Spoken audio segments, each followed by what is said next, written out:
Extremers love story চ্যানেলে আপনাদের সবাইকে স্বাগতম। নিত্য নতুন লাভ স্টোরি ও শিক্ষামূলক গল্প শুনতে চ্যানেলটি সাবস্ক্রাইব করে বেল বাটনটি ক্লিক করে আমাদের পাশে থাকবেন। ধন্যবাদ।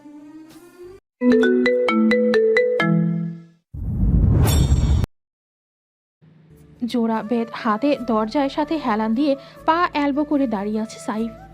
সাইফের কথায় মিনি কাচুমাচু করে উঠল। চোখের সামনে ভেসে উঠল কারোর বানের ন্যায় তীক্ষ্ণ দৃষ্টি। বইয়ের ভাজে নিত্য নতুন চিরকুট, ক্লাস কোচিং সব জায়গাতেই যেই দৃষ্টি তার উপর নিবদ্ধ থাকে, প্রেমের বান ছুঁড়ে মারা ওই তীক্ষ্ণ দৃষ্টি উপেক্ষা করে পড়া মাথায় ঢুকাতে তার ব্যাগ পেতে হয়। ভাবলো সাইফকে একবার বলবে অন্য কেমিস্ট্রি টিচার দিতে, কিন্তু তার পরীক্ষার আর মাত্র কিছুদিন বাকি আছে। তাছাড়াও কলেজে উঠলেও তো আবার সেই লোকের সামনেই পড়তে হবে।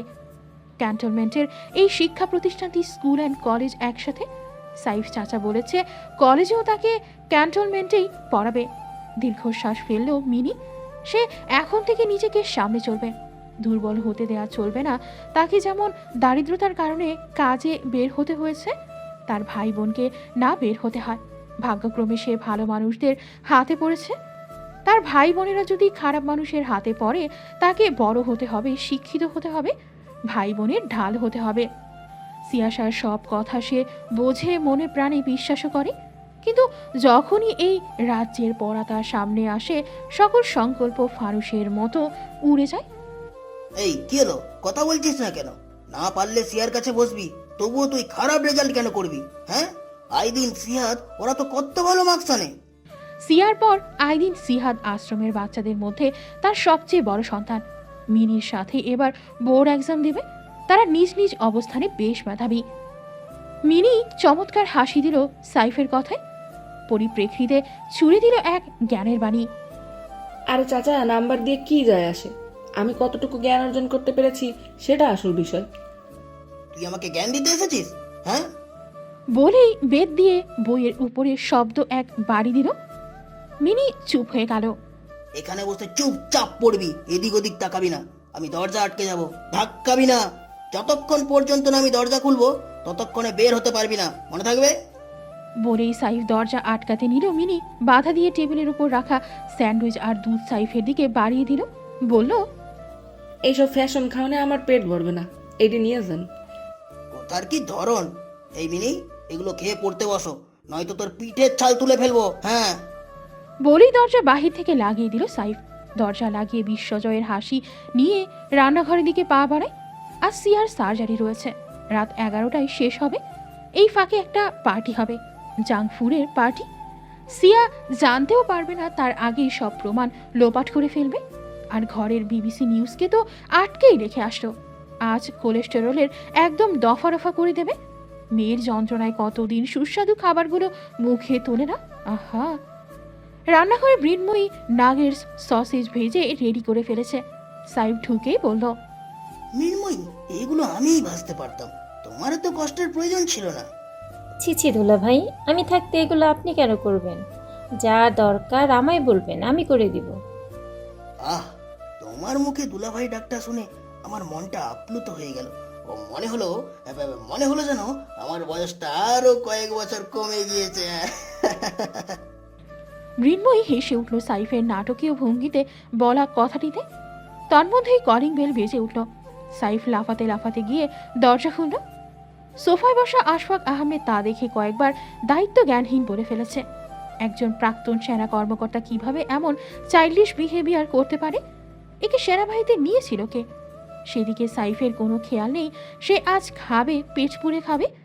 দরজা খুলতেই ডেলিভারি বয় 3-4টা বক্স ভর্তি খাবার সাইফের হাতে তুলে দিল। ছোট্ট টেবিলটা খাবারে খাবারে ভরে গিয়েছে। হানি চিকেন, কাবাব চিকেন, পপকর্ন, বিফ কাটলেট ইত্যাদি সবকিছু সাজিয়ে সাইফ আট ঘাট বেঁধে বসেছে। আশফাক আহমেদ আর চোখে খাবারগুলো দেখে শুকনো ঢোক গিলেন। বয়সের এই টার্মটায় এসে জিহ্বায় শুধু এই খাবারগুলোই রুচিনন্দন লাগে। সোফায় একে অপরের বিপরীতে বসে আছে সাইফ, আশফাক। তাদের মাঝের সোফায় ধপ করে আশরাফ বসে পড়ল। টেবিলে সজ্জিত খাবারগুলো দেখে বুঝে নিল আজ পার্টি হবে। গতকালই ডায়েটে গিয়েছে সে, কোনো ব্যাপার না, আরেকদিন পর থেকে শুরু করবে ডায়েট। সে প্রফুল্ল হেসে বলল, বাহ দুলা ভাই, মোক্ষম সময় মোক্ষম চাল দেওয়া কেউ তোমার থেকে শিখুক। স্বাস্থ্যকে একটু সান্ত্বনা দিলাম এই ডায়েট কুককে।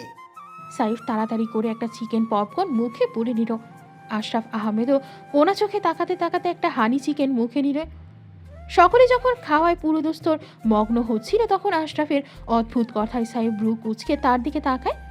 বারন্ত হাটটি চিকেন ফ্রাইয়ের পাত থেকে সরিয়ে খালি এক গ্লাস পানি তুলে নিয়ে আশরাফ বলল, আমি এই বয়সে এমন কড়া ডায়েট মেনটেন করি, অথচ তুমি কিভাবে এত আনহেলদি ফুড খাচ্ছ দুলাভাই? দেখেছো, আমি এগুলো ছুঁয়েও দেখছি না। তোমার নিজের শরীরের প্রতি খেয়াল রাখা উচিত। চিয়া কি আমাদের খারাপ চায়? ও তো তোমাদের ভালোর জন্যই খাবার মেনটেন করতে বলে। সাইফ ভ্রুকুটি এক করে নির্লিপ্ত চিত্তে আরও একটা বিফ কাটলেটে কামড় বসিয়ে বলল, প্রডিউসার অনুপস্থিত, অভিনয় করা বন্ধ করো। এখানে কেউ তোমার অভিনয়ে মুগ্ধ হবে না। পানির গ্লাসটা মুখে নিয়ে আশরাফ নিজের হাসি লুকাচ্ছে। দরজার সামনে অভিব্যক্তিহীন দাঁড়িয়ে আছে এক রমণী। আশরাফ আহমেদ হঠাৎ করেই ছেলের এমন পাল্টে যাওয়া দেখে দরজার দিকে তাকায়। সিয়াসাত থমথমে মুখে দাঁড়িয়ে আছে। সহসা কেসে উঠল আশফাক আহমেদ। হাতের চিকেনটা কোনো মতে টিস্যুতে পেঁচিয়ে উঠে দাঁড়ালো। অজুহাতের সুরে বলল, আমার রাতের ওষুধ আছে, খেয়ে আসি। সাইফ তবুও খাচ্ছে তো খাচ্ছে, তার কোনো দিকে ধ্যান নেই।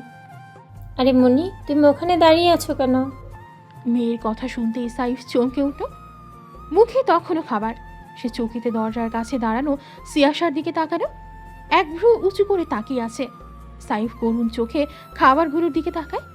মেয়েকে কিছু বলার মতো না পেয়ে সে বোকা বোকা হেসে টিস্যুতে হাত মুছে গেঞ্জি টেনে টুনে উঠে দাঁড়ালো। এত তাড়াতাড়ি এসে পড়লে বাচ্চা, আমার আনতে যাওয়ার কথা ছিল তোমার। বিনা শব্দ বেয়ে সিয়াসা থমথমে মুখে হাতের ব্যাগগুলো টেবিলের উপর রেখে ভেতরে চলে গেল। আশরাফ হো হো করে হেসে উঠল। দুলাভাইয়ের করুণ অবস্থা দেখে সাইফ বলল, ঘরের কলিং বেলের কি হয়েছে? আনন্দে খেয়েই হারা হয়ে খুলে রেখে এসেছে কে? আশরাফ মিটিমিটি হেসে বলল। নিজের করুণ অবস্থায় নিজেরই দয়া হলো সাইফের। মৃন্ময়ী হাতের ব্যাগটা খুলে দেখলো তাতেও অনেকগুলো বক্স, খাবারের বক্স। সে মৃদু হেসে সেগুলো সাইফের হাতে ধরিয়ে দিল। সাইফ ভ্রু কুচকে বলল, এগুলো কি এনেছে? খুলে দেখো। হ্যামবার্গার, চিজ বার্গার, পিৎজা আরও নানা রকম লোভনীয় খাবারে ভরা বক্সগুলো। সাইফ হৈ হৈ করে উঠল আনন্দে। আশরাফ প্রায় ছিনিয়ে নিল বক্সগুলো। এই আশরাফ, তুমি ডায়েটে আছো? হ্যাঁ? সাইফ চেঁচিয়ে উঠল। আশরাফ টেডি হাসি দিয়ে বলল, কালকে থেকে দুলাভাই। বলেই আশরাফ বড় সড়ো কামড় বসিয়ে দিল হ্যামবার্গারে। শরীরের তাপমাত্রা স্বাভাবিকের তুলনায় বেশি হয় আজ রোগীটির সার্জারি করতে পারেনি সিয়াসা।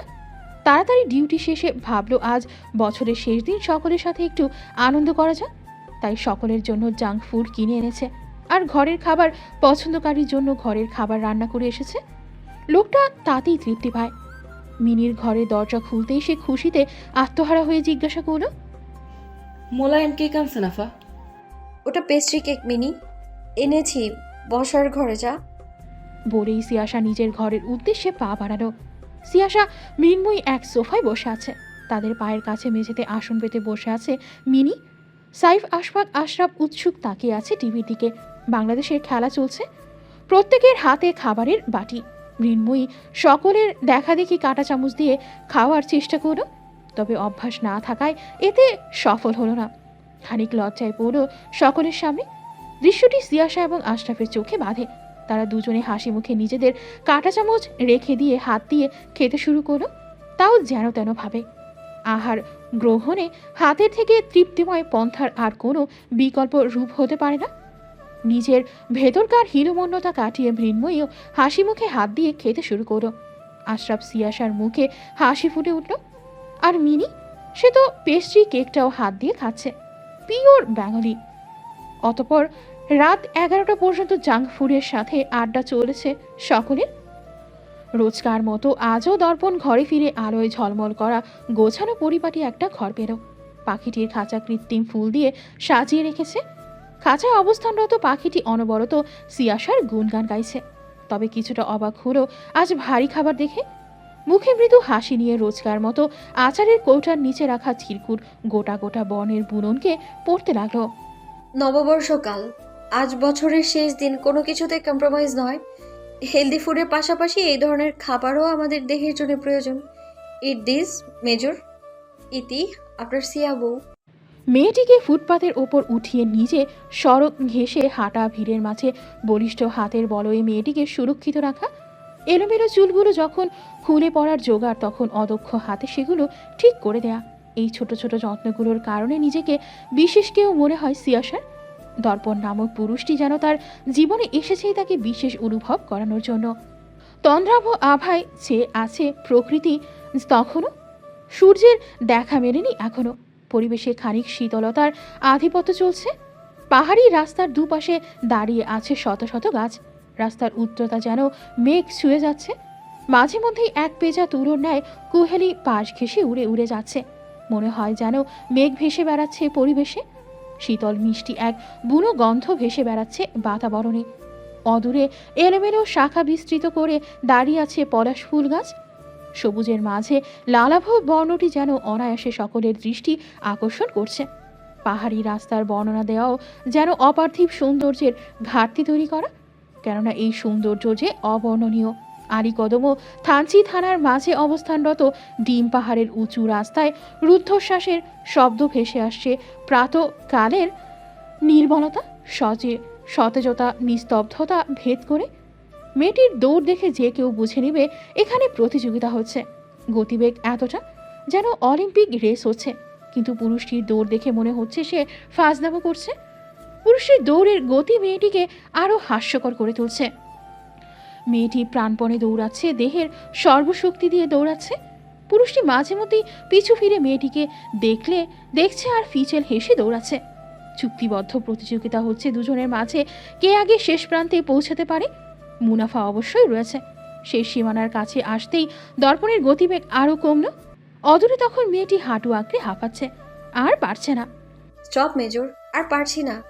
সেনা প্রধানের নাতনি, একজন সাহসী সোলজারের মেয়ে, 19টা মিশনের সফল হওয়া একজন সফল মেজরের ওয়াইফ, তার দৌড় গতি কিনা এই দশা!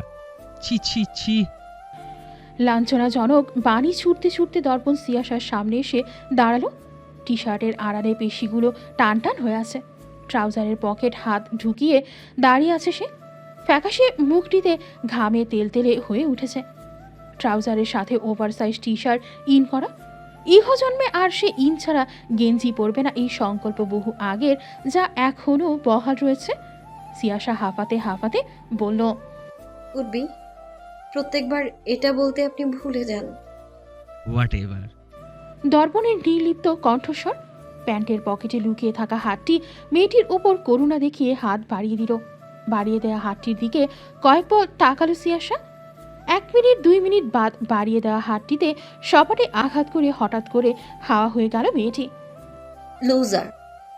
মুখ নিঃসৃত শব্দটি বলেই সিয়াসা দর্পণের হাতে চাপড় মেরে প্রত্যাখ্যান করে দৌড় লাগায়। আচমকা কিছু বোঝার আগেই মেয়েটির এমন দৌড় দর্পণের বুঝতে সময় লাগে। যখন বুঝলো, সে রেগে চেঁচিয়ে উঠল, শিয়া, ইউ চিটার! সীমানার দ্বার প্রান্তে মেয়েটি তখন খিলখিলিয়ে হেসে উঠল, চেঁচিয়ে বলল, everything is fare for enjoying life major. Tonight at 10:30 ক্যান্টনমেন্টের শেষ প্রান্তে সি ইউ। বিজয়ের উল্লাসে লাফাতে লাফাতে চিৎকার করে বলল মেয়েটি।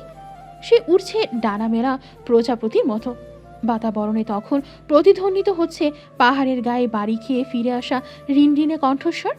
নাকের পাটা ফুলিয়ে আদুরে দাঁড়িয়ে মনোমুগ্ধকর এই দৃশ্য দেখে চলেছে কাঠখোট্টা মেজরটি। বারান্দার থাই গ্লাস পর্দা ভেদ করে সূর্যের তির্যক রশ্মি ঘরে মৃদু আলো সঞ্চার করছে। সেই মৃদু হলদেটে আলো শুভ্র ত্বক যেন আরও আকর্ষণীয় করে তুলেছে।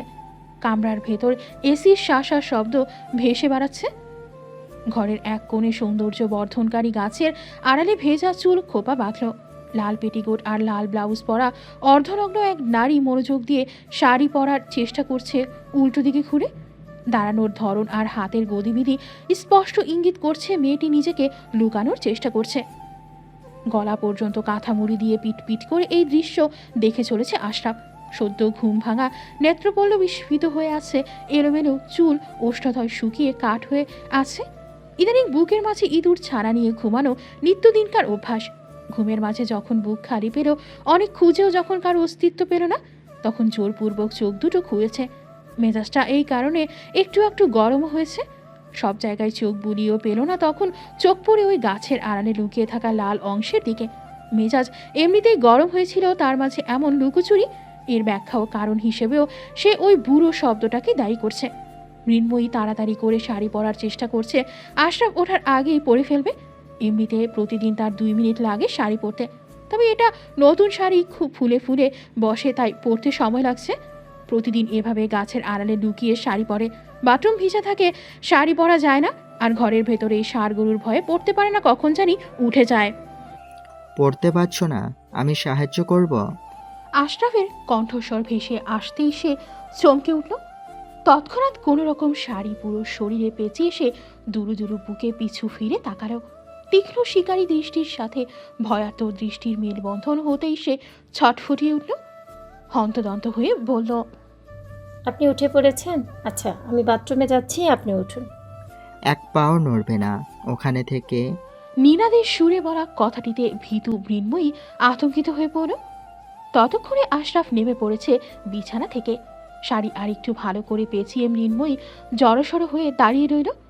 এখন এই লোক নিশ্চিত রাগ ঝাড়বে তার উপর। গতকাল সারা রাত পা টিপিয়েছে তার দেয়া শাড়ি পরেনি বলে, এখনও কিছু না কিছু নিয়ে ক্যাচাল করবে।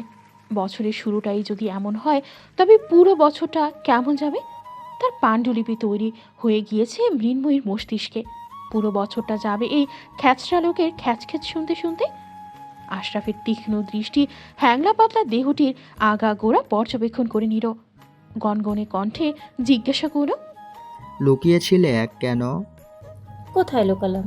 মুখের উপর কথা ঘুরিয়ে দেয়ার আরও ক্ষেপে গেল আশরাফ। চিবিয়ে চিবিয়ে বলল, লুকাওনি? তাহলে এই গাছের আড়ালে কি করছো? মৃন্ময়ী ভয়ার্ত দৃষ্টিতে তাকিয়ে বলল, কিচ্ছু না, এমনি দাঁড়িয়েছিলাম। একের পর এক মিথ্যা কথা। আশরাফ অবাক হয়ে দেখছে মেয়েটি কি সুন্দর নির্ভয়ে মিথ্যা কথা বলছে। তার তো কোনো সম্মানই রইল না। নিজেকে যথাসাধ্য সামনে কুটিল হেসে বলল, ও তাই, তাহলে তো কোনো সমস্যা নেই। তুমি বরং শাড়ি পরা শুরু করো, আমি দেখছি তুমি কিভাবে শাড়ি পরো। বলেই আশরাফ মৃন্ময়ীকে টেনে সোফার সামনে দাঁড় করিয়ে দিল, আর নিজে পায়ের ওপর পা তুলে সোফায় বসে রইল। মৃন্ময়ী হতভম্ব হয়ে দাঁড়িয়ে রইল। তড়িঘড়ি করে সে বলল, এসব কি বলছেন? আমি আপনার সামনে শাড়ি কেন পরবো? কারণ আমি তোমার স্বামী। তাই বলে আপনার সামনে আমার শাড়ি পরতে হবে? এ কেমন কথা? তীব্র প্রতিবাদী কণ্ঠে বলল মৃন্ময়ী। এই সব সে মোটেই সহ্য করবে না। লোকটা একদম বেশি করে। তো কার সামনে পড়বে? পাড়ার কম বয়সী ছোকরাদের সামনে? কি সব কথা বলছেন? যা বলছি ঠিক বলছি। আমি তো বুড়ো, আমার জন্য শাড়ি পরা যাবে না, আমার সামনে শাড়ি পরতে যাবে না। আমি কি এগুলো বলেছি কখনো? বলনি, তবে কাজকর্মে বুঝিয়ে দিয়েছ। নয়তো গতকাল আমার দেওয়া শাড়ি পরতে, আর এখনও আমার ভয়ে লুকিয়ে শাড়ি পরতে না, যেন আমি এক পরপুরুষ। মৃন্ময়ী মাথা নত করে দাঁড়িয়ে আছে। আশরাফ তো তার স্বামী, তবুও অজানা এক দূরত্ব, জড়তা থেকে গিয়েছে তাদের মাঝে। আশরাফ তখনও তীক্ষ্ণ দৃষ্টিতে তাকিয়ে আছে তার দিকে। খানিকক্ষণ বাদ মৃন্ময়ী মৃদু কণ্ঠে অনুনয় করে বলল, আমার লজ্জা লাগে, আপনি একটু বাইরে যান। ঠিক আছে, এভাবেই থাকো, পরার দরকার নেই তোমার শাড়ি। বলেই আশরাফ ঘাপটি মেরে বসে রইল সোফায়, শিকারী দৃষ্টি নিবদ্ধ মেয়েটির উপর। মৃন্ময়ী নিরুপায় তাকিয়ে রইল আশরাফের দিকে। সকাল সকাল সে কি এমন করলো? এই লোক পায়ে পায়ে ধূস ধরে তাকে তোপের মুখে রাখে সব সময়। সোফায় কনুই ঠেকিয়ে থুতনিতে হাত দিয়ে চুপচাপ বসে আছে আশরাফ। সামনে অর্ধনগ্ন নমনীটিকে নাক টানছে আর কম্পিত হাতে শাড়ি পরছে। শুভ্র ত্বকে লাল রং যেন কৃষ্ণচূড়ার ন্যায় ফুটে রয়েছে। নারী অবয়বের এক একটি ভাঁজ সুস্পষ্ট উষ্ণতা ছড়াচ্ছে। তবুও সামনের মানবটি একদম কামনাহীন চোখে তাকিয়ে আছে। চোখে নেই কোনো কামুকতা কিংবা চাহিদারা, আছে একরাশ মুগ্ধতা। মেয়েটিকে ধমকে বকাবকি করে বোকা বানিয়ে কাছে আনতেই তার ভালো লাগে। ওষ্ঠপুটে মিটিমিটি হাসি নিয়ে আশরাফ নিরলস তাকিয়ে আছে সামনের ভীতু ও অত্যন্ত সুন্দরী রমণীটির দিকে। সুন্দরী বলেই আখ্যায়িত করল সে, কেননা এই মুহূর্তে তার জীবনের দেখা সবচেয়ে সুন্দর দৃশ্য এটা। প্রতিটা স্বামীর জন্য তার স্ত্রী হয় আস্ত এক মুগ্ধতা, এটাই স্বাভাবিক, এটাই হওয়া উচিত। আশরাফ নির্দ্বিধায় স্বীকার করে নেবে তার একমাত্র মুগ্ধতা তার স্ত্রী। তার জীবনে আশা, সিয়াশা, মৃন্ময়ী ব্যতীত কোনো নারী ছিল না, আর না আছে। সে নিটল চোখে তাকিয়ে জিজ্ঞাসা করল, এত সকালে গোসল করলে কেন? ছোটবেলায় মাকে সবসময় সকালে গোসল করতে দেখতাম। মা বলতো সকালে গোসল করলে ঘরের আয় উন্নতি বাড়ে। শাড়ির কুচির দিকে মনোযোগের রেখে মৃন্ময়ী নাক টানতে টানতে বলল। টিউবলাইট? আশরাফ বিড় করে বলল। মৃন্ময়ীর কানে গেল কথাখানা। সে তেরসা চোখে বিরক্তি নিয়ে নিক্ষেপ করল আশরাফের দিকে। সেটাকে পুরোপুরি উপেক্ষা করে আশরাফ বলল, তো তুমি কেন গোসল করলে? বললাম না। আমাদের ঘরের আয় উন্নতি বাড়লে তোমার কি? আমার কি মানে? আমার পরিবারে আয় বাড়লে আমার অনেক খুশি লাগবে না? এটা তোমার পরিবার, সেটা তুমি মানো? মৃন্ময়ী থমকায়, ফের শাড়ির আঁচলটা কাঁধে তুলে মৃদু কণ্ঠে বলল, মানবো না কেন? মানি, আপনার পরিবারটা অনেক সুন্দর। তাহলে তো এটাও মানো আমি তোমার স্বামী। হুম। তাহলে এটাও মানো তোমার স্বামীও অনেক সুন্দর। লাজুক মুখটা লুকাতে পরিহিত শাড়িটা ফের ঠিকঠাক করতে শুরু করলো মৃন্ময়ী। মেকি ব্যস্ততা প্রদর্শন করতে করতে বলল, হুম। আশরাফের ওষ্ঠপুটের হাসি চওড়া হলো।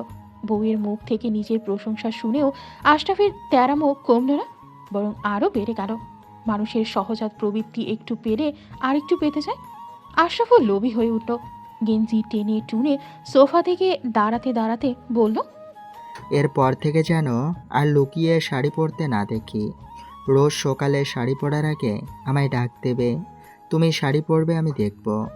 মৃন্ময়ী ভরকে যায় আশরাফের এমন লাগাম ছাড়া আদেশে। আর শোনো, ওয়াশরুমের দরজা থেকে মুখ বের করে আবারও বলল আশরাফ। মৃন্ময়ী ঘাড় ঘুরিয়ে বলল, হুম। তোমার মা ঘরের আয় উন্নতি বাড়ানোর জন্য রোজ সকালে গোসল করতো না, তোমার ছোট বোনকে দুনিয়াতে আনার জন্য করতো। তাহলে তোমার প্রতিদিন গোসল করা তো একটা কুসংস্কার। এখন তুমি ভাবো তুমি কি করবে। তবে তুমি চাইলে এই প্রথা অব্যাহত রাখতে পারো, একটা ছোট্ট মৃন্ময়ীকে আনতে পারো, তাহলে তোমার রোজ গোসল করাও হলো, ঘরের আয় উন্নতি বাড়লো, মৃন্ময়ী ফ্রি। আমায় জানাবে কিন্তু তোমার সিদ্ধান্ত। আমি আবার দয়ালু মানুষ, কারো সিদ্ধান্তকে অবহেলা করি না। কতটা দয়ালু তার প্রমাণ তো পেয়েছো। এই যে তুমি এখনো গায়ে বাতাস লাগিয়ে ঘুরছো, স্ত্রীর কর্তব্য পালন করতে হচ্ছে না, এটাই তার সাক্ষাৎ প্রমাণ। বলেই আশরাফ ওয়াশরুমের দরজা লাগিয়ে দিল। মৃন্ময়ী হতবুদ্ধি হয়ে তাকিয়ে রইল বদ্ধ দরজার দিকে। একটা মানুষের মুখ এত লাগাম ছাড়া কিভাবে হতে পারে? নিজের শাশুড়িকেও ছাড়ল না। সিয়াশা জগিং থেকে আসতেই তার সাথে মিলে নববর্ষের প্রাতকালের ঐতিহ্যবাহী খাবার পান্তা ভাত ও ইলিশ ভাজা ডালের চপ তৈরি করে ফেলল মৃন্ময়ী। সব কাজ শেষে মৃন্ময়ী আবারও নিজের ঘরে উকি দিল, কেউ নেই।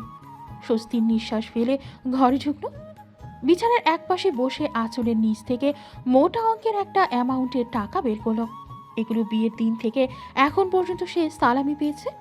মনিকে দিতে গিয়েছিল, সে নেয়নি, বলেছে এটা তার প্রাপ্য নিজের প্রয়োজনে ভাঙতে। মেয়েদের কাছে সবসময় বেশি টাকা রাখতে হয় বিপদ আপদের বালাই নেই। পরিপ্রেক্ষিতে সে কিছু বলতে পারেনি। টাকাগুলো ফেরত নিয়ে আসতে হয়েছে। সে এখন ভাবছে এতগুলো টাকা দিয়ে সে কি করবে। পর মুহূর্তে সে আনন্দিত হয়ে উঠল। এখানে তার প্রয়োজনের চেয়েও আধিক্যতা বেশি। যা প্রয়োজনে তার থেকে দ্বিগুণ এনে দেয় সিয়াশা আশরাফ, তাই তার এগুলো প্রয়োজন নেই। কিন্তু ওদিকে তার বাবা মা, আপা, তার ভাগ্নি আর তার ছোট বোন সকলে দুঃসহনীয় দিন কাটাচ্ছে। যেখানে নেই কোনো নববর্ষ, ঈদ উপলক্ষে বাড়তি আয়োজন, রোজকার মতো দিন কাটে তাদের। ভাবলো তাদের জন্য কিছু কেনাকাটা করবে। সে এখানে কত আড়ম্বরতার সহিত দিন কাটাচ্ছে। একজন মেয়ে হয়ে, একজন বোন হয়ে এটা কিভাবে সে সহ্য করবে? মুহূর্তেই মন ফুরফুরে হয়ে গেল। কোনোভাবেই পরিবারের সাহায্যে আসতে পারবে বলে। এত খুশি কিসের জন্য? আমাকে গালি দিচ্ছ নাকি? আশরাফের খোঁচা মারা কথায় মৃন্ময়ীর কপাল কুঁচকে গেল, মুখে অন্ধকার নেমে গিয়েছে। আশরাফ বলল, বুড়ো স্বামীকে দেখেই মুখ কালো হয়ে গিয়েছে তাই না? কিন্তু কিছু করার নেই, এই বুড়ো স্বামীর সাথেই তোমার সারা জীবন কাটাতে হবে। এখন বসার ঘরে যাও, তোমায় বসে বসে খাওয়ার জন্য আনিনি, কাজ করে খাও, বাইরে মেহমান এসেছে। মৃন্ময়ী রাগ হয়, প্রচুর রাগ হয় এই ট্যারা লোকটার উপর, কিন্তু নিজের ইঁদুরের কলিজার কারণে কিছু বলতে পারে না। সে চুপচাপ ঘর থেকে বেরিয়ে গেল। যাওয়ার আগে কয়বার খ্যাচরা লোক বলে অভিহিত করা হয়ে গিয়েছে আশরাফ নামক ট্যারা লোকটিকে। নববর্ষের দিন সকলকে মেয়ের শ্বশুর বাড়িতে আসতে হয়, এ আবার কেমন নিয়ম বেয়াই সাহেব? আগে তো কখনো শুনিনি। মজিবুর সাহেব কৌতূহলী গলায় জিজ্ঞাসা করল, চোখে মুখে তার রাজ্যের কৌতূহল দেখা মিলছে। আশফাক আহমেদ হেসে উঠল, এক হাতে মৃন্ময়ীর বাবার কাঁধ জড়িয়ে বলল, শুনবে কি করে বলো তো? এটা আমার গিন্নির তৈরি করা নিয়ম। আমার গিন্নি সবার থেকে আলাদা, তার নিয়মও সবার থেকে আলাদা, কিন্তু সকলে আমার গিন্নির কথা মানতে বাধ্য, বুঝলে? শেষের কথাটা গম্ভীর গলায় বলল আশফাক আহমেদ। মজিবুর সাহেব ভারী অবাক হয়। সে ভেবেছিল আসলেই হয়তো মেয়ের শ্বশুর বাড়িতে এমন কোনো নিয়ম আছে। সবাই তো আর সমান হয় না। হঠাৎ করেই পরিবারের সকলকে দেখতে পেয়ে মৃন্ময়ী খুশিতে আত্মহারা হয়ে গেল। চোখ দুটো ছলছল করে উঠল। সেই কবে দেখেছিল বাবা মাকে। অদূরে বোনকে দাঁড়িয়ে থাকতে দেখে মৃন্ময়ীর ছোট বোন একছুটে জড়িয়ে ধরে বোনকে। মৃন্ময়ীও জড়িয়ে নেয় নিজের সাথে। 10 বছরের এই বোনটা তার ঘুমের সঙ্গী ছিল। খুব ভালো ভাব দুজনের। ডাক ঢোল প্রিন্টের সুন্দর একটা ফ্রক পরে আছে সে।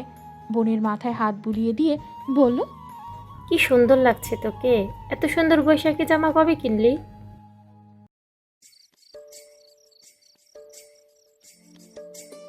মৃন্ময়ীর ছোট বোন প্রফুল্ল হেসে বলল। তন্মধ্যেই মৃন্ময়ীর বড় বোন এগিয়ে আসলো। নববর্ষের সকালটায় এক হৃদয় বিদারক মুহূর্তের সাক্ষী হলো সকলে। এতটা সম্মান পেয়ে মজিবুর সাহেব বেশ লজ্জিত বোধ করল।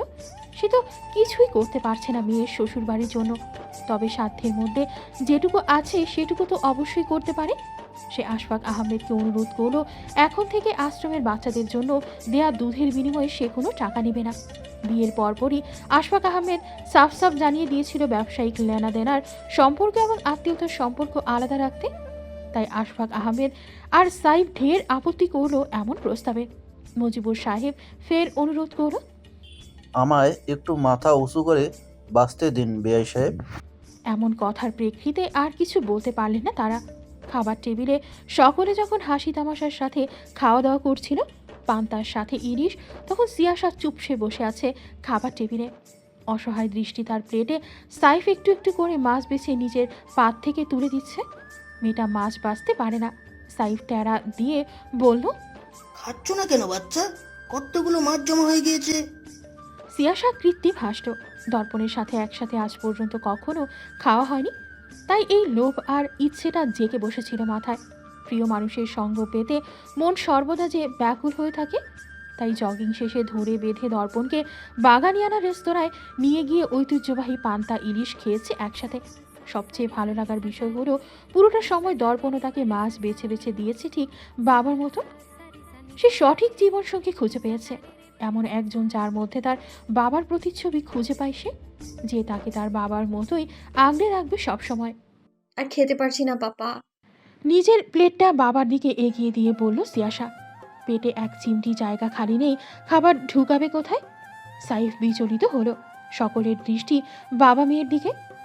খেতে পারছো না মানে কি? আজ তো চিকেন বানো খাওনি, এরই মধ্যে খেতে পারবে না কেন? হ্যাঁ, সবসময় এইরকম খেতে ইচ্ছে করে না, প্লিজ জোর করো না।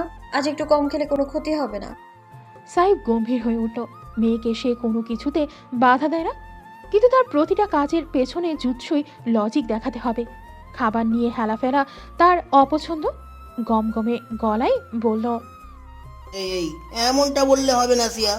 1-1.5 ঘন্টা সময় ধরে জগিং করেছো, তার জন্য পর্যাপ্ত পরিমাণে খাবারটাও তো খেতে হবে, তাই না? এক্সারসাইজ করতে হলে সেই পরিমাণ শক্তি তো দেহে থাকতে হবে। আরে নয়তো কমতে থাকবে, সাম্যতা বজায় থাকবে না। এই এসো এসো, আমি খাইয়ে দিচ্ছি, বাহানা করবে না কিন্তু একদম। তুমি এখন আর ছোট নেই, ঠিক আছে? ওকে, এভাবে বকছো কেন? সামান্য খাবারই তো। সব কিছু নিয়ে তোমার বাড়াবাড়ি। প্রতিদিন খাবারের রুচি এক থাকে না। গিন্নি, তুমি না খেতে পারলে উঠে পড়ো, খাবারের দরকার নেই। তবুও কেউ জোর করবে না।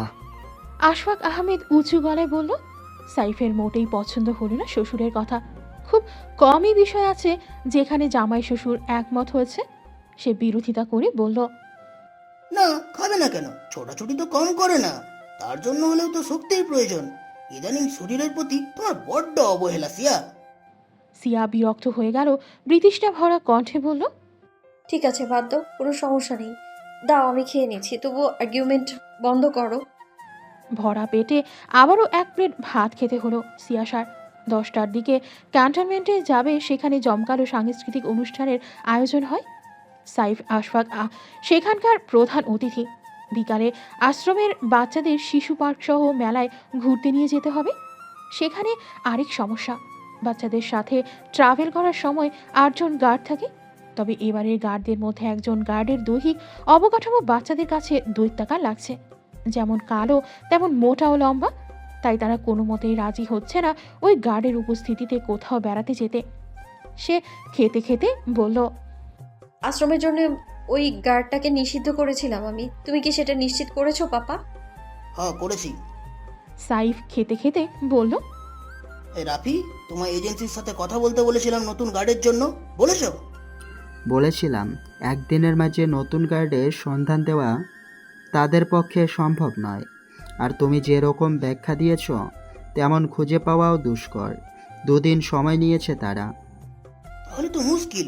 তুমি বুঝতে পারছো নিরাপত্তাহীনভাবে আমি তাদের ছাড়তে পারি না। তুমি, আমি, আব্বুও তো থাকবো, আমরা দেখে রাখতে পারবো। আহ, এত চিন্তার কিছু নেই। আমি অলিউল্লাহকে বলে রেখেছি, সে সময় মতো 2 জন সৈন্য পাঠিয়ে দেবে। তো সেটা আগে বললেই পারতেন, তাহলে আর এত চিন্তা করতে হতো না আমায়। আশফাক আহমেদ শানিত দৃষ্টিতে তাকালো সাইফের দিকে, ব্যঙ্গাত্মক কটূক্তি করে বলল, আমি তোমার মতো ফটর ফটর করি না, কাজে নিজের যোগ্যতা প্রমাণ করি। সাইফের ভ্রুযুগল বাঁকা হয়ে গেল শ্বশুরের কটূক্তিতে। ভালো উন্নতি হয়েছে এখন পর্যন্ত একবারও চরিত্রহীন বলেনি। নয়তো পুরো বছর চরিত্রহীন লম্পট নির্লজ্জ শুনতে শুনতে কান পেকে যেত একেবারে। চোখে মুখে উপচে পড়ছে সংবরণকৃত ক্রোধ। সেনা কর্মকর্তাদের এই এক দারুণ সহ্য ক্ষমতা রয়েছে। দুষ্কৃতিকারীদের হামলার সময় স্থান পরিকল্পনা জানা সত্ত্বেও তাদের ঠান্ডা মাথায় অবিচলিত ও নির্বিকার থাকতে হয়। ফর্মালিটিস, রুলস, রেগুলেশনের বাহিরে তারা কোনো পদক্ষেপ নিতে পারবে না। অথচ মস্তিষ্কে শত শত মানুষের আর্তনাদ তারা তাড়া করে বেড়ায়। তবুও তাদের হাত পা বাঁধা, তারা অ্যাগ্রেসিভলি কিছু করতে পারে না নিয়মের বাইরে গিয়ে। দুষ্কৃতিকারীদের দমনের জন্য মাঝে মাঝে নিজেদেরকেও সততার পথ ছাড়তে হয়, হতে হয় ক্রিমিনাল মাইন্ডে। সাময়িক সময়ের জন্য পরিস্থিতি ও ভাগ্যের ওপর আস্থা রেখে দর্পণ ও রুলস রেগুলেশনসের বাইরে এসেছে। ট্রাই-7 বাদেও সে রাষ্ট্রীয় মিশনের সাথে যুক্ত। তবে সেখানকার প্রধান কমান্ডার সে নয়, চট্টগ্রাম সেনানিবাসের বর্তমান মেজর জুবায়ের রায়হান। 2টো মিশনেই তাকে সমান অবদান রাখতে হয়, কিন্তু ট্রাই-7-এর প্রধান কমান্ডার সে। এই মিশনেও একতার সহিত বাংলাদেশের 8টি সেনানিবাসের সামরিক কর্মকর্তারা যুক্ত রয়েছে। হোয়াইট বোর্ডে ছোটোখাটো একটা ম্যাপ আঁকা রয়েছে। ব্ল্যাক মার্কার দিয়ে ম্যাপের নির্দিষ্ট জায়গাগুলোতে মার্ক করে নিজেদের কাজ বুঝিয়ে দিচ্ছে দর্পণ। উপস্থিত 8 জন সেনা কর্মকর্তা সেগুলো মনোযোগ দিয়ে আয়ত্ত করে নিচ্ছে। আচমকাই সিক্রেট অভিযানে অংশগ্রহণ করেছে তারা, তারই প্রস্তুতি নিচ্ছে সকলে। হাতের সময় খুবই অল্প, তন্মধ্যে তাদের সফলও হতে হবে। তার চেয়েও অবাক করা বিষয় হলো এই অভিযানটাও সিক্রেটলি সম্পূর্ণ করতে হবে। দর্পণের সর্বপ্রথম আদেশ এটাই। হঠাৎ করেই স্যারের কেন মিশনের গতিবিধি বদলে দিয়েছে এটা নিয়ে সকলেই বেশ কৌতূহলী। Is it clear? Yes sir. আপনারা চাইলে আমি অন্য সৈন্য প্রোভাইড করতে পারি, কিন্তু কোনোভাবেই একজনও হাতছাড়া করা যাবে না। ভেবে দেখুন, আপনাদের হাতে সময় খুব কম। দর্পণ বলল, খাকি পোশাকের বদলে আজ গায়ে শোভা পেয়েছে নর্মাল পোশাক। সময় হয়নি। সকাল সকালই এখানে আসার কথা থাকলেও কারোর আবদারে তার দেরি হয়। এমনকি আজকের মতো ট্রাজিক আর গুরুত্বপূর্ণ দিনেও মেয়েটি সকল আবদার জুড়েছে। নিজের কাজ সামনে তার আবদার পূরণ করতে হবে। আজকের মিশন বলতে এটাই তার কাছে। স্যার, হঠাৎ করে আমরা কিছু বাছবিচার না করে কিভাবে এই অভিযান চালাতে পারি? এমন কিছু তো নাও হতে পারে। বুকে হাত গুজে শটান হয়ে দাঁড়িয়ে থাকা দর্পণ মৃদু হাসল। দিলজারের কথায় বলল, নিজের মনের সংশয়কে নিঃসংশয় করার জন্য হলেও আপনাকে আপনার সবটুকু দিতে হবে এই অভিযানে। Get ready for it. সকলে বুঝে গেল তাদের সংশয় নিতান্তই স্যারের অভিজ্ঞতার উপর প্রশ্ন তোলা। দর্পণ এহসানের ব্যক্তিত্বে আন্দাজে ঢিল ছুঁড়ে মারার বিষয়টা হাস্যকর। দর্পণ অদ্রিতার দিকে দৃষ্টিপাত করল। মিস অদ্রিতা, আপনি চাইলে এই অভিযান থেকে নিজের নাম উঠিয়ে নিতে পারেন। এতে আপনার গ্রুপের মেম্বারশিপে কোনো প্রকার প্রতিক্রিয়া পড়বে না।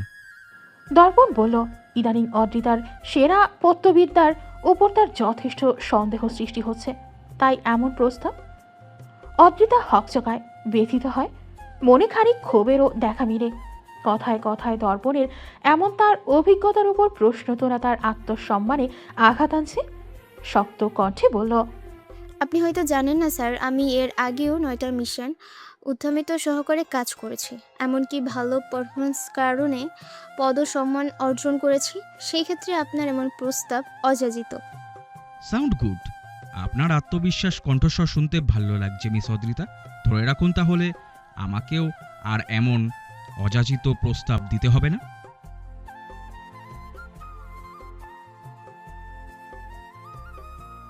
রিহানের যাওয়ার আপাতত পোস্টপোন রাখুন। আমাদের হাতে সময় আছে, ততদিন তাকে মানসিকভাবে আরেকটু সবল হতে দিন। Okay sir. রাতের জন্য প্রস্তুতি নিন। বলেই দর্পণ কক্ষ থেকে বের হতে নিল। রেডি হতে হবে। ক্যান্টনমেন্টের অনুষ্ঠান শুরু হয়ে গিয়েছে, সেখানে তার উপস্থিতি বাধ্যতামূলক। তন্মধ্যে দরজায় এক সৈনিক এসে দাঁড়ায়, বিনীত ভঙ্গিতে বলে, sir, it's your speed time, everyone waiting for you. Wow, I am coming, give me 5 minutes. বলেই লম্বা কদমে নিজের অফিস রুমের উদ্দেশ্যে চলে গেল দর্পণ। মৃন্ময়ীদের পরিবার সমেত সকলে ক্যান্টনমেন্টের অনুষ্ঠানে যোগদান করবে। মৃন্ময়ী মিনিকে সুন্দর করে শাড়ি পরিয়ে দিয়েছে। তার খুব ইচ্ছা হয়েছে সে এবার শাড়ি পরবে। আয়নায় নিজের এই নতুন রূপ দেখে মিনির বিস্ময়ের শেষ নেই। ইয়া বড় হা করে বলল, আরে মামি, আমারে তো পরি লেহান বানাইয়া দিছেন আপনি।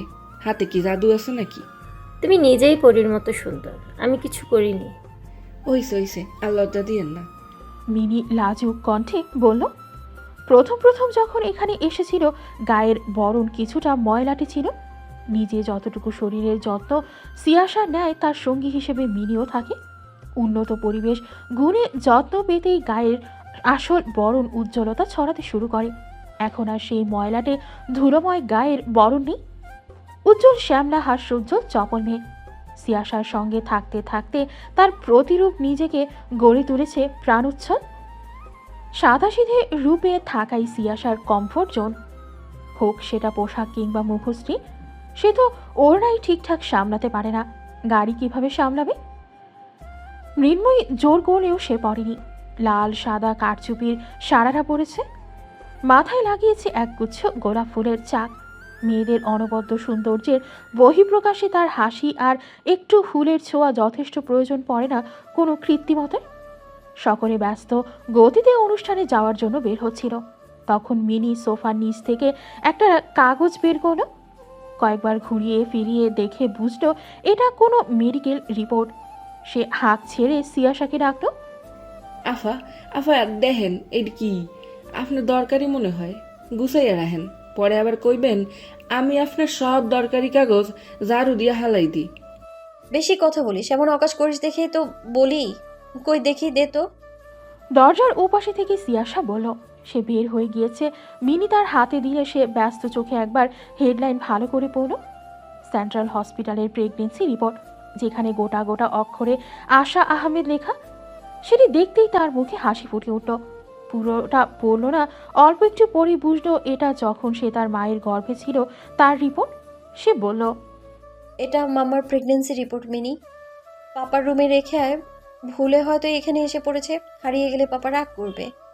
মিনি তার কথা মতো ওটা সাইফের রুমে পেপার ওয়েটের নিচে রেখে আসতো। তবে তাড়াহুড়োয় সিয়াসা দেখলই না নিজের বোল্ড করা 2 সংখ্যাটিকে। দেখলে হয়তো বাবার প্রতি একটু অভিযোগ কমত। সেনানিবাসের বিশাল প্রাঙ্গণে আলোক সজ্জায় ও রং বেরঙের কাপড় দিয়ে সজ্জিত। প্রাঙ্গণে মানুষের উপচে পড়া ভিড়। আশ্রমের বাচ্চারা এদিক সেদিক দিক বেদিক ছুটছে, দস্যিপনা দেখিয়ে দিচ্ছে। সিয়াসাও তাদের সাথে ঘুরছে। চেয়ারে সংসেজে ভাব নিয়ে বসে থাকা তার ধাতে নেই। দুষ্টুমি না করলে তার ভালো লাগে না। তার উত্তম সঙ্গী হিসেবে আশ্রমের দস্যি ছেলে মেয়েগুলো তো আছেই। বহুতলা ভবনের 2য় তলার বারান্দায় মিনি, সিয়াসা, মৃন্ময়ী দাঁড়িয়ে আছে। ঘুরে ঘুরে দেখাচ্ছে সবকিছু মৃন্ময়ীকে। সেই বারান্দার শেষ প্রান্ত থেকে হেঁটে আসছে একদল বীর। তন্মধ্যে সবার প্রথমে বরিষ্ঠ দেহাবয়বের যে ব্যক্তিটি লৌহ ব্যক্তিত্বের প্রলেপ লাগিয়ে লম্বা কদম ফেলে হাঁটছে, সে আত্মপন্থ পুরোটা চমৎকার এক প্রেমিক পুরুষ। সিয়াসা মুগ্ধ হয়। বুকের ভেতর উত্তেজনারা বাড়ে ব্যক্তিটির এই বেশভূষা দেখে। বহু বছর আগে বাবাকে এই রূপে দেখেও মুগ্ধ হতো, তবে মাঝপথে রাস্তা কাটে ভয়েরা, যা ছিনিয়ে নিয়ে যায় সকল মুগ্ধতা, দেশের প্রতি অগাধ নিষ্ঠা ও দায়িত্ব। তবে আজ বহু বছর পর নতুন করে নিজের আপনজনকে এই রূপে দেখে মনের ভেতর সাহস সঞ্চার হচ্ছে। মনে হয় যেন ওই যে এগিয়ে আসা লোকটি তার সকল ভয়কে দূর করে আবার ছিনিয়ে নিয়ে আসবে সকল মুগ্ধতা, দায়িত্ব, দেশপ্রীতি। দর্পণের দৃষ্টি অচেনা, সিয়াসা পড়তে পারছে না এই দৃষ্টি। এই দৃষ্টিতে সিয়াসা নামক নারীটির কোনো অবস্থান নেই, যেন সে চেনেই না তাকে। একবারের জন্য নজর ঘুরিয়ে দেখল না সিয়াসাকে, যেন মাথার চুল থেকে পা পর্যন্ত সব দৃঢ় চিত্তে ডিসিপ্লিন মেনটেন করছে। সিয়াসা পরিস্থিতি বোঝে, তাই মনে কোনো অসঙ্গত চিন্তা ঢুকতে দিল না। তারা 3 জন যখন নিজ কথোপকথনে মগ্ন হয়, তখন তাদের অতিক্রম করতে থাকা সোলজারদের মধ্যে হঠাৎ করেই দর্পণ সিয়াসার কিছুটা সামনে হাঁটু গেড়ে ঝুঁকে গেল। আচমকা এমন কাজে সকলে হকচকালো। সিয়াসা চমকে তাকালো দর্পণের দিকে। হাতে একটা কলার খোসা নিয়ে উঠে দাঁড়ায় দর্পণ। নিজের পেছনে দাঁড়িয়ে থাকা সোলজারদের অবাকের রেশ কাটিয়ে গনগনে গলায় বলে, এটা কোন ধরনের ম্যানারলেস উচ্ছৃঙ্খলা কার্যকলাপ? এত বড় একটা অনুষ্ঠান চলছে, অথচ এতটুকু পরিষ্কার পরিচ্ছন্নতার দিক কারোর নজর নেই। যে কোনো সময় দুর্ঘটনা ঘটতে পারত। সকল তৃতীয় শ্রেণীর কর্মচারীদের সচেতন করুন। কাজে এমন উদাসীনতা থাকলে কাজ করার প্রয়োজন নেই। দর্পণের কথা শেষ হতেই দিলজার কন্ট্রোল রুমে বিষয়টি সম্পর্কে সকলকে অবগত করল। পুনরায় পথ ধরার আগে সিয়াসার উদ্দেশ্যে আদেশের সুরে বলল, আপনারা দেখে শুনে চলুন। নিজেদের সেফটি সর্বপ্রথম নিজেদের নিশ্চিত করতে হয়। সিয়াসা মৃদু হেসে মাথা নেড়ে সায় জানালো। দর্পণ হাঁটা ধরে অদ্রিতা নিঃশব্দে হেসে উঠল। যেই মিথ্যা হাসিতে জমিয়ে রাখা একরাশ বিষাদেরা মুক্তি পায়। পুরোটা সময় সে দেখছিল দর্পণের প্রতিক্রিয়া। অদেখা করার ভান করলেও সিয়াসার সুরক্ষা ঠিকই নিশ্চিত করেছে। সিয়াসা আবারও মুগ্ধ হয় দর্পণের দায়িত্বপরায়ণতায়, সবদিকে সমানভাবে সচেষ্ট। দর্পণ নিজের বক্তব্য শেষ করে আসন গ্রহণ করতেই কিছুক্ষণ পর তার পাশের চেয়ারে সিয়াসা এসে বসে। দর্পণ আর চোখে একবার দেখে নেয় দুষ্টু হাসি নিয়ে বসা মেয়েটিকে। কেননা সকলের অগোচরে চিকন একটা হাত তার পেটের কাছের ইউনিফর্ম ধরে টানছে।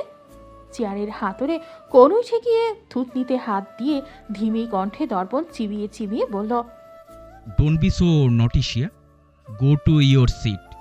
Hair I don't know you and you don't know me, got it? সিয়াসার মুখে মেকি বিস্ময় দেখা গেল। আহত কণ্ঠে বলল, মানুষ এত তাড়াতাড়ি কিভাবে বদলে যেতে পারে? এত বড় ধোঁকা আমি কি করে সহ্য করব? আমার তো সব শেষ হয়ে গেল। সব লুটে নিয়ে বলে কিনা আমায় চেনে না। দর্পণ এহসান নামক এক দুষ্টু মেজর আমার সব লুটে নিয়ে গেল। হায় হায়, এখন কি হবে আমার? কে করবে বিয়ে এই অবলা নারীটিকে? দর্পণ বৃতৃষ্ণা ভরা দৃষ্টিতে তাকালো সিয়াসার দিকে। নাটক বাজবে। সকালে এক দফা তাকে বোকা বানিয়েছে, এখন আবার অবলা নারীর রোল প্লে করছে। সে ইশারায় একজন নারী সৈন্যকে কিছু বলল। সে কিছুক্ষণ পর এসে সিয়াসাকে বলল এটা সেনা কর্মকর্তাদের সিট, তাকে ওখান থেকে উঠতে হবে। সিয়াসা দর্পণের দিকে ক্রুদ্ধ দৃষ্টি নিক্ষেপ করে গটগট করে চলে গেল সেখান থেকে। দর্পণ নিঃশব্দে হাসত মেয়েটির রাগ দেখে। সাংস্কৃতিক অনুষ্ঠান শুরু হতেই সকলে ভিড় জমায় ছোট ছোট বাচ্চাদের নাচ দেখার জন্য। সিয়াসা ভবঘুরে হেঁটে বেড়াচ্ছে এদিক সেদিক। অমনি কোত্থেকে দর্পণ এসে তাকে টেনে নিয়ে যেতে লাগলো। এক হাতের বেড়ি ভাঁধে দেয়ালে আটকে রেখেছে মেয়েটিকে। চোখে মুখে দুষ্টুমি ভর করে আছে শ্যামবর্ণের পুরুষটি। ভ্রু নাচিয়ে জিজ্ঞাসা করল, অবলা নারীটি কি লুটে নেওয়া হয়েছে? যদি একটু বলতেন তবে সরকারি এই কর্মকর্তা তা ফিরিয়ে দিত। আফটার অল আমরা একজন সক্রিয় দায়িত্ববান সরকারের ব্যবস্থার অন্তর্ভুক্ত। জনগণের স্বস্তি ও ন্যায় নিশ্চিত করা আমাদের প্রধান কাজ। রাগান্বিত হয়ে তাকিয়ে থাকা সিয়াসা ফিক করে হেসে উঠল দর্পণের কথায়। বলল, এই অবলা নারীর মন লুটে নিয়ে গিয়েছে এক দুষ্টু কাঠখোট্টা মেজর, যা ফিরিয়ে আনা দুষ্কর। এক চমৎকার ক্ষমতাধর দস্যু কি না? এ তো মহা চিন্তার বিষয়।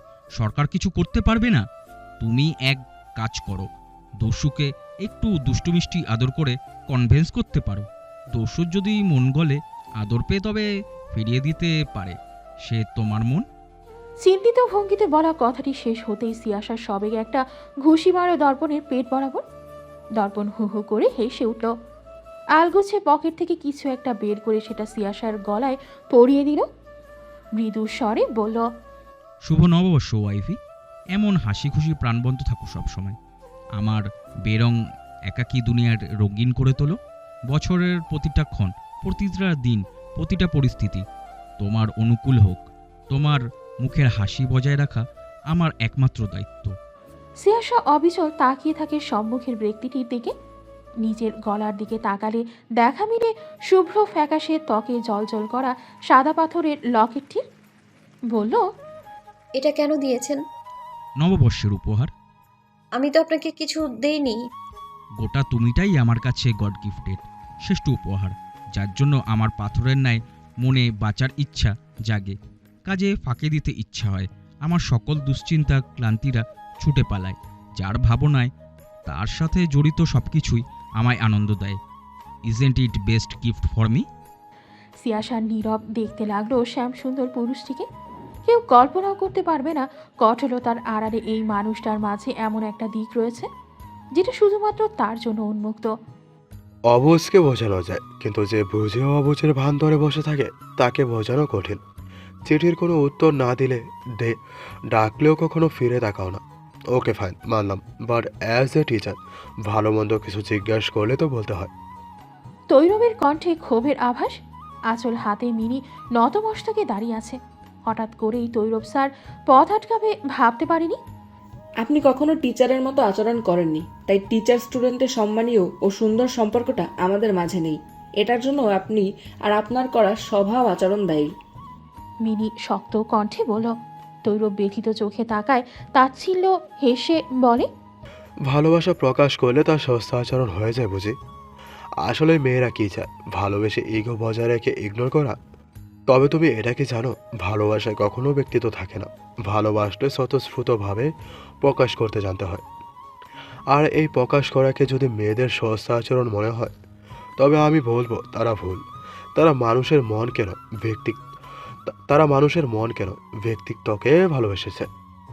মিনি বিব্রত বোধ করে এসব কথা বলতে এখন এবং শুনতে, তাই বলল, দয়া করে আমার সাথে এমন ধরনের কথা বলবেন না। ঠিক এই কারণেই আমি আপনাকে এড়িয়ে চলি। কারো চোখ দেখে মনের ভাষা বুঝতে পারার ক্ষুদ্র এই ক্ষমতাটুকু আমার রয়েছে। সেটা বুঝেও আমি নিজেকে এইসব থেকে দূরে রাখতে চাই। আপনার উচিত আমায় স্পেস দেওয়া, নচেত হেনস্থা করা। আমি হেনস্থা করছি তোমায়? সিরিয়াসলি সাউদা? তৈরবের কণ্ঠে আর্তনাদ। মেয়েটির পুরো নাম সাউদা মিনি। ক্যান্টনমেন্ট যোগদান করার পর থেকে অজানা কারণে মেয়েটির ওপর এক অন্যরকম ভালো লাগা কাজ করে তার। পড়াশোনায় ভালো দেখেই সর্বপ্রথম নজর কাড়ে তার, যেটি অচিরেই তার ভালোবাসায় পরিণত হয়। কম চেষ্টা করেনি এই পর্যন্ত মেয়েটির মনে জায়গা তৈরি করার। তবে মেয়েটি যেন দুর্লভ। এটা আমার কাছে হেনস্থায়ী। যেটা আমি পছন্দ করি না সেইটা আপনি বারবার করেন। আপনার কারণে আমি এক্সামেও খারাপ করেছি। দয়া করে আমার পিছু ছেড়ে দেন। আপনার পথ আমার পথ সম্পূর্ণ আলাদা। আপনি একজন ওয়েল এডুকেটেড, সুদর্শন, প্রতিষ্ঠিত, সম্ভ্রান্ত পরিবারের সন্তান। আর আমি চৌধুরী নিবাসের মেয়ে নই, কাজের মেয়ে। তারা ভালোবেসে আমায় পড়াশুনো করায়। সেখানে আপনার সামনে আমার অবস্থান নিতান্তই হাস্যকর। আমার লক্ষ্যে বাধা হবেন না, আমায় অনেক বড় হতে হবে। বলেই মিনি পা বাড়ায়। তবে পেছনে দাঁড়িয়ে থাকা ব্যক্তিটির ফের নাছোড়বান্দা কথায় তার ভেতরটা ভেঙে আসতে চায়। আমি তোমায় ভালোবেসেছি, তোমার জাত ধর্ম অবস্থানকে নয়। এরপরও এত কেন দ্বিধা তোমার মধ্যে? আমি অনেক ছোট আপনার থেকে, এসব কিছুর সময় আমার নেই। আমায় অনেক বড় হতে হবে, পরিবারের ঢাল হতে হবে। আপনার সাথে আমাকে মানায় না।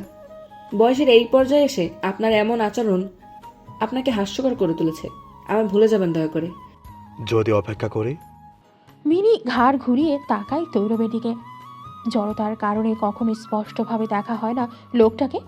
ভারী সুদর্শন, তবে নিজের প্রতি কারোর এমন ভালোবাসা দেখে তার মনেও সুপ্ত ভালো লাগা কাজ করে, যেটি বয়সের দোষ হিসেবে আখ্যায়িত করে সে। মৃদু হেসে বলল, এটা সিনেমা নয়, বাস্তবতা। নিজেকে হিরো মনে করে থাকলে বিভ্রম থেকে বেরিয়ে আসুন। আসছি। চোখ থেকে গড়িয়ে পড়া অশ্রু লুকিয়ে ফেলল শাড়ির আঁচলের সাহায্যে। এই যে হঠাৎ করে শাড়ি পরে সাজতে ইচ্ছে করলো, এর পেছনেও না বলা অনুভূতির মালিক এই লোকটি রয়েছে। বয়সের দোষ কয়েকবার এই এক কথা জপতে জপতে মিনি ছুটে পালায় সেখান থেকে। তৈরব মৃদু হেসে ব্যথিত চোখে সেদিকে তাকিয়ে থাকে। 10-12টা নথিপত্রে সাইন করে সাইফ ফোঁস করে নিঃশ্বাস ছাড়ল। এমপ্লয়ি কেবিন থেকে বেরিয়ে যেতেই সাইফ চেয়ারে বসা অবস্থায় কিছুক্ষণ ফ্রি হ্যান্ড এক্সারসাইজ করে নিল।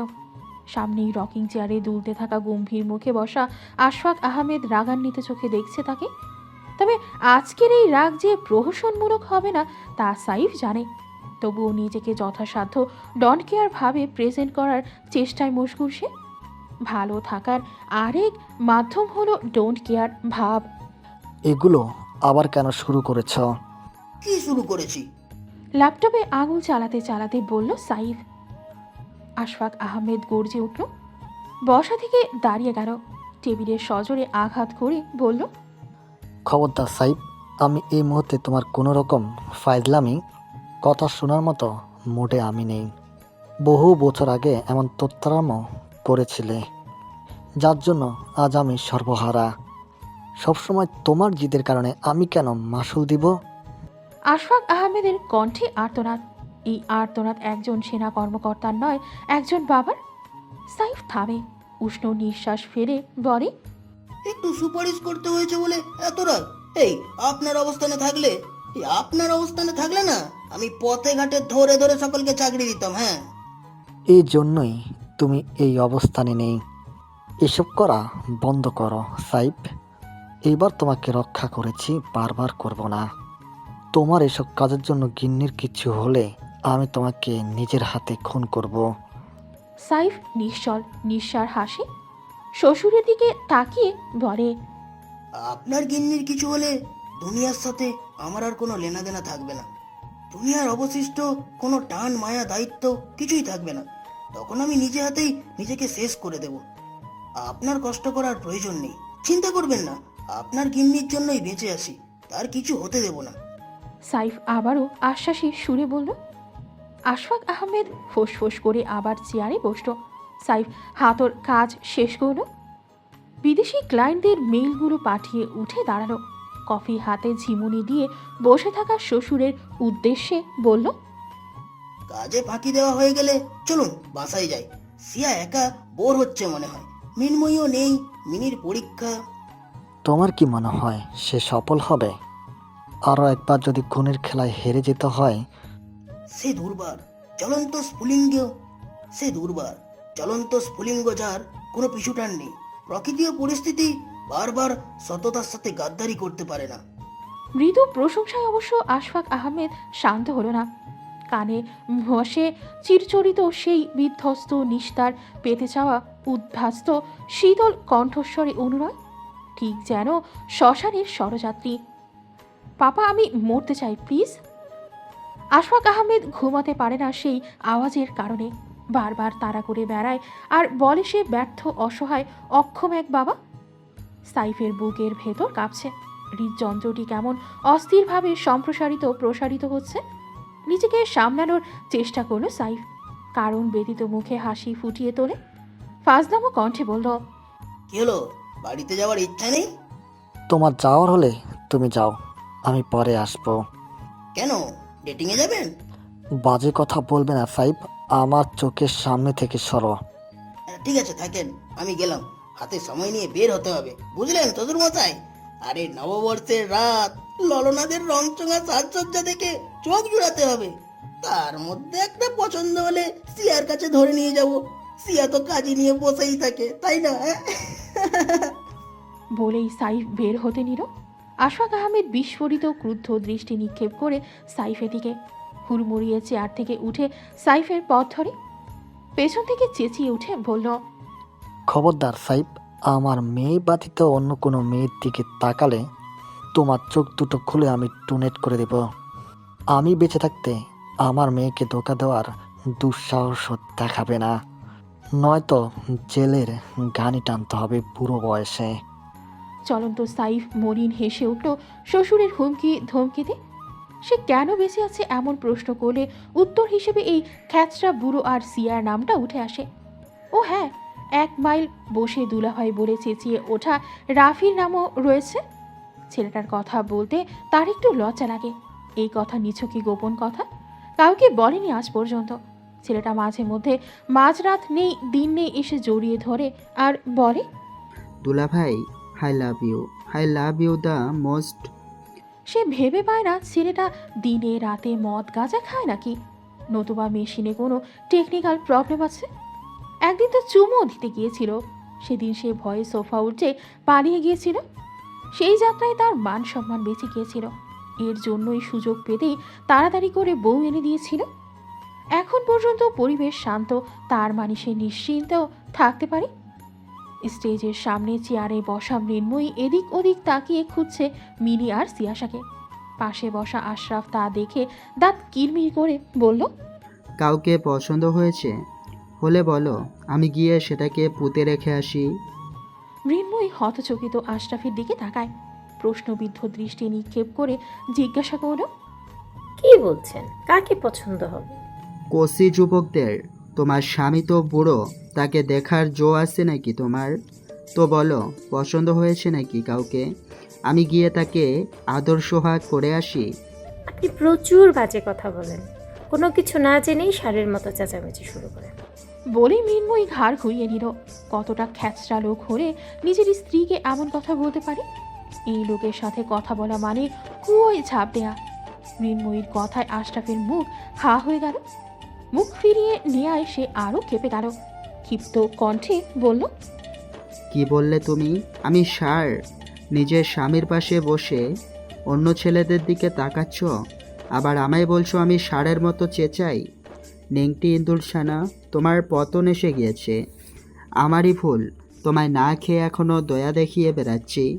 নেহাত আমি বুঝদার দয়ালু বিড়াল, তাই বলে তুমি আমায় যাচ্ছে তাই অপমান করবে? আমার গলায় ঝুলে অন্য ছেলেদের দিকে তাকাবে? কত বড় সাহস তোমার? আপনি এমন করছেন কেন? তুমি ওদিকে তাকাচ্ছ কেন? মিনি আর মনি কোথায় সেটা দেখছিলাম। আশরাফ আর চোখে তাকিয়ে দেখে নেয় একবার অসহায় মুখখানা। খানিক দমে গিয়ে জিজ্ঞাসা করে, সত্যি বলছো? আপনার সাথে মিথ্যে বলে কেউ পার পাবে? নিজের জায়গায় আরেকটু ঠিকঠাক করে বলে আশরাফ নম্র কণ্ঠে বলে, এই তো মাথায় বুদ্ধি হয়েছে তোমার। এদিক ওদিক আর তাকাবে না, আমার দিকে তাকাবে। স্বামী ব্যথিত অন্য কারোর দিকে তাকালে পাপ হয়, আমার দিকে তাকালে পুণ্য হবে। আমার দিকে তাকিয়ে থাকবে, না তাকালে কিন্তু ঘর থেকে বের করে দেব। মৃন্ময়ী কথা বলে না, চুপচাপ বসে থাকে। দিনের মধ্যে 4-5 বার এমনিতেই এই লোক তাকে ঘর থেকে বের করে দেয়। রাত্রিভাগে আবার বুকেও জড়িয়ে নেয়, নতুবা তার অপমান হয়। আশরাফ ফের ধমকে উঠে পড়ে, কি হলো, তাকাচ্ছ না কেন? ইঁদুর সানা, তুমি আবারও আমায় অপমান করছো? মৃন্ময়ী কাদো কাদো দৃষ্টিতে তাকায় আশরাফের দিকে। আশরাফ চোখে শাসায়। অগত্যা মৃন্ময়ীকে নিজের দৃষ্টি নিবদ্ধ রাখতে হয় তেরা লোকটির ওপর। আর আশরাফ সে হাসি মুখে পা দোলাচ্ছে আর গুনগুন করে অনুষ্ঠান উপভোগ করছে। ইঁদুর ছানাকে সঠিক পথে আনতে পেরে হুলো বিড়ালের বুকের পাটা ফুলে ফেপে উঠছে বারংবার। ইঁদুর হলো একমাত্র বিড়ালের অধিকারভুক্ত লোভনীয় ভোজন। ইঁদুরের ধ্যান জ্ঞান হবে একমাত্র বিড়াল, তার থেকে কিভাবে পালাবে?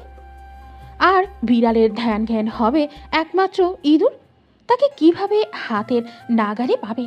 তাকে নিয়ে অনিশ্চয়তায় ভোগা মানে বিড়ালের সামর্থ্যের ওপর প্রশ্ন ওঠা, এ মোটেই বরদাস্ত করার মতো নয়। সকাল থেকে রাত পর্যন্ত ইঁদুর ছানার সাথে দ্বন্দ্ব বলতে এর থেকে বেশি কিছু নয়। এর মধ্যে ঘর ছেড়ে চলে যাওয়ার মতো কোনো কারণ তো দেখছে না আশরাফ। ঘুম জড়ানো চোখে হেঁটে ড্রয়িং রুমে গেল। প্রিঙ্গলস চিপসের সরু নলাকার বোতল হাতে হাত পা ছড়িয়ে ছিটিয়ে টিভির দিকে একধ্যানে তাকিয়ে বসে আছে কোকোমেলন কার্টুন প্রিন্টেড ফতুয়া পাজামা পরা সিয়াসা। ঘড়ির কাঁটা 8:10 ঘরে উকিঝুঁকি দিচ্ছে। এই অবুঝ মানব তৈরি যন্ত্রটির কাজই এমন গোল গোল ঘোরা। নিজে বিভ্রান্তের ন্যায় গোল গোল ঘুরলেও মানুষকে সময়ের বিভ্রান্ত থেকে রক্ষা করার মহৎ একটা ক্ষমতা রয়েছে এর মধ্যে, তাই এর বেশ কদর। ঘড়ি থেকে দৃষ্টি সরিয়ে ভাগ্নির দিকে তাকায় আশরাফ, জড়ানো কণ্ঠে বলল, সিয়া, তুই একটা ইঁদুর ছানা এনেছিলি ঘরে, তাকে পাওয়া যাচ্ছে না। ফ্রাই প্যানের সপাটে বাড়ি খেয়ে ততক্ষণে টমের মুখ চ্যাপটা পাতার মতো হয়ে গিয়েছে। জেরিও ততক্ষণে গায়ের টমের কবল থেকে অষ্টপুটে মৃদু হাসি নিয়ে সেদিকে দৃষ্টিপাত অনড় রেখে সিয়াসা বলল, যেই ঘরে হুলো বিড়াল থাকে সেই ঘরে ইঁদুর থাকে না। এই বিড়াল তো ভালো, বিড়াল ইঁদুরকে খায় না, শুধু ভয় দেখায়। ধরতে পারলে তো খাবে। বলেই সিয়াসা হো হো করে হেসে উঠল দেয়ালে পোস্টারের মতো সেটে যাওয়া টমকে দেখে। আশরাফ সেদিকে তাকায়, তার দশাও এখন কিছুটা টম এন্ড জেরির মতো। ইঁদুর ছানার পেছনে না লাগলে তার ভালো লাগে না। এদিকে ঘুম থেকে উঠে কোথাও খুঁজে পাচ্ছে না ইঁদুর ছানাকে। মুখ উসখুস করছে মেয়েটিকে ধমকাধমকি করার জন্য। কি করবে এখন? বাচ্চাদের বাহির থেকে ঘোরাফেরা করিয়ে এনেই ঘুম দিয়েছে। উঠে দেখে মেয়েটি নেই। তুই একটু ইঁদুরের খোঁজ দে, এবার ধরে ফেলবো। বাড়িতে গিয়েছে বিকেলে বাবা মায়ের সাথে, 2 দিন থেকে চলে আসবে। সিয়াসার কথায় আশরাফ আহত দৃষ্টিতে তাকায়। 2 দিন? সে ঘুমাবে কি করে? ভিতু মেয়েটিকে জড়িয়ে না ঘুমালে তার ঘুম আসে না। তার উপর মুখ চুলকাচ্ছে ধমক দেওয়ার জন্য। মৃদু রাগ দেখিয়ে বলে, তুই বারণ করবি না। একে তো বুড়ো বয়সে বউ এনে দিয়েছিস, কম বয়সী লেদু মেয়ে, যার চোখে আমি 80 বছরের দাদু ভাই। বুড়ো নই, কচি যুবক বোঝাতে বোঝাতে আরও অর্ধেক সময় চলে যাচ্ছে, তার মধ্যে আবার এমন হটকারিতা। সিয়াসা এবার পূর্ণ মনোযোগী হয়ে মামার দিকে তাকালো। উৎসাহী কণ্ঠে বলে, বাহ, ভালো উন্নতি হয়েছে তোমার। মস্তিষ্ক এখন সঠিক জায়গায় এসেছে। কম বয়সী বউ হলো তোমাদের মতো বুড়োদের জন্য ভিটামিন। দেখেছো, আমি একদম ঠিক কাজ করেছি লেদু বউ এনে দিয়ে। মানুষ ঠিক বলে, কম বয়সী মেয়ে বিয়ে করলে জীবনের রঙিন আনন্দময় ঝলমলে হয়ে ওঠে। কিন্তু তোরা সবগুলো মিলে তো আবার অন্ধকার করে দিয়েছিস। ভিটামিন কি ওভারডোজ হয়ে গিয়েছে? বিয়ের পর থেকে একদিনও গিয়েছে বাবার কাছে? এমন করছো কেন? 2 দিনের ব্যাপার তো, চলে আসবে। নয়তো তুমি চলে যাও, শ্বশুরবাড়ি গিয়ে থেকে আসো সকলের সাথে 2 দিন। সিয়াসার কথায় আশরাফ ভোতা মুখে ঘরে চলে গেল। মনে মনে খুশি হয়ে গেল সিয়াসা। আজ এমনিতেও অপকর্ম করবে। আশরাফ যদি শ্বশুর বাড়িতে যায় তবে তার সুরক্ষা ব্যবস্থা বেশ হালকা হয়ে যাবে। তার জন্য বাড়ি থেকে বের হওয়া সহজ হবে। প্রতি বছর নববর্ষে সাঙ্গু নদীতে ফুল ভাসিয়ে নতুন বছরকে বরণ করে ক্ষুদ্র নৃগোষ্ঠীরা। চলে 3 দিন ব্যাপী সাংঘ্রাই উৎসব। ক্ষুদ্র নৃগোষ্ঠীর সাংস্কৃতিক ইনস্টিটিউট থেকে শোভাযাত্রা বের করা হয়।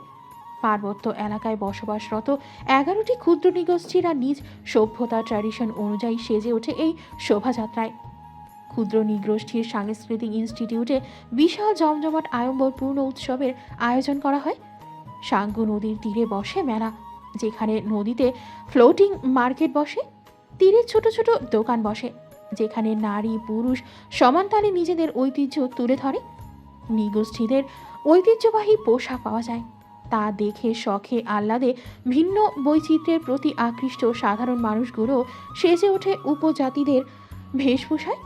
সাথে রয়েছে পুতুল নাচ, নাগরদোলা, বন্দুক দিয়ে বেলুন ফাটানো, পাঁপড় ভাজা, গরম গরম মুন্ডি, মুরগি, বাঁশের তৈরি খাবার, হরেক রকমের আচার, পিঠা উৎসব।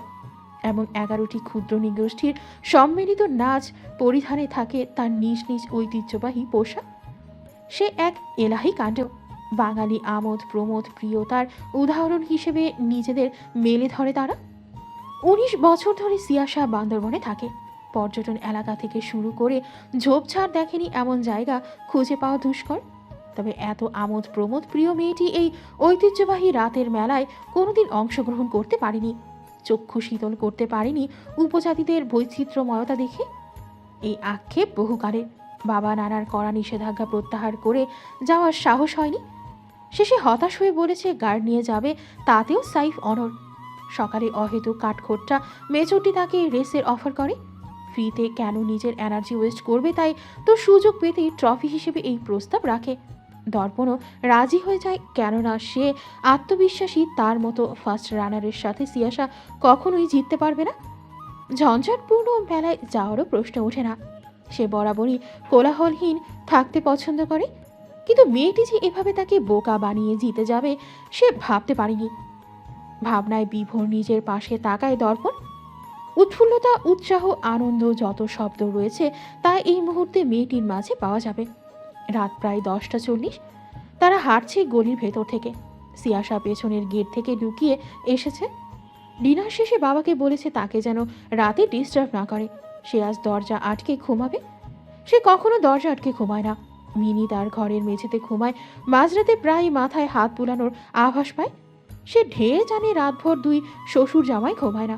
তার ঘরে আসে প্রায়শই সকালে নিজের মাথা তুলে চুপচুপে পায় সিয়াসা। তাই আজ মিনিকে বলেছে ভেতর থেকে দরজা আটকে ঘুমাতে। পরিপ্রেক্ষিতে সাইফ এক পায়ে রাজি হয়ে গিয়েছে। মেয়ের খারাপ লাগছে, এটাই তার কাছে সর্বাপেক্ষা গুরুত্বপূর্ণ বিষয়। সিয়াসা আর চোখে দর্পণকে দেখছে।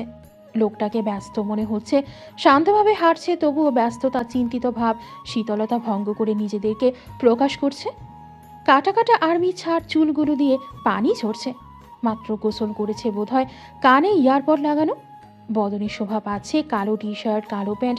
পরক্ষণেই নিজের দিকে তাকিয়ে হাসল। সিয়াসা লোকটা যখন খেয়াল করবে তখন কি হবে?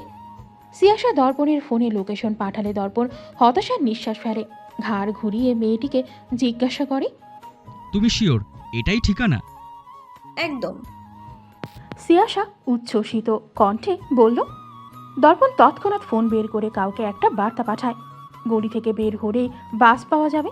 তারা সেদিকটায় হাঁটছে। স্বল্প জনমানবে আচ্ছাদিত পথ। পথিমধ্যে আবাসিক এলাকায় রাস্তার 2 পাশে জারুল গাছের শাখা প্রশাখা বিস্তৃত হয়ে আছে। শাখা প্রশাখাগুলোতে রাজত্ব করছে শক্ত কাণ্ডের সাথে এঁটে থাকা পার্পেল রঙের ফুলগুলো। সেই গাছের নিচে দাঁড়িয়ে আছে 2 কপোতি। দৃশ্যটি আকর্ষণকারী দর্পণে। সন্দিহান তীক্ষ্ণ চোখ দুটো এমনভাবে দেখছে যেন গুরুত্বপূর্ণ কোনো তথ্য পেয়ে যাবে এক্ষুনি। নারীটির পরনে লাল জামদানির শাড়ি, সাদা ব্লাউজ, চুলগুলো হাত খোপা করে তাতে ফুল গোজা সাদা রজনীগন্ধা ও গোলাপ। সম্মুখের সাদা পাঞ্জাবি পরিহিত যুবকটির 2 হাতে মেয়েটির 2 হাত। দুজনে হেসে হেসে কথা বলছে। মুখে লেগে আছে লাজুক অন্যরকম এক হাসি। দর্পণের কাছে দৃশ্যটি সুন্দর লাগে। সেই সুন্দর লাগা প্রকাশার্থে বলে, মেয়েটিকে সুন্দর লাগছে তাই না?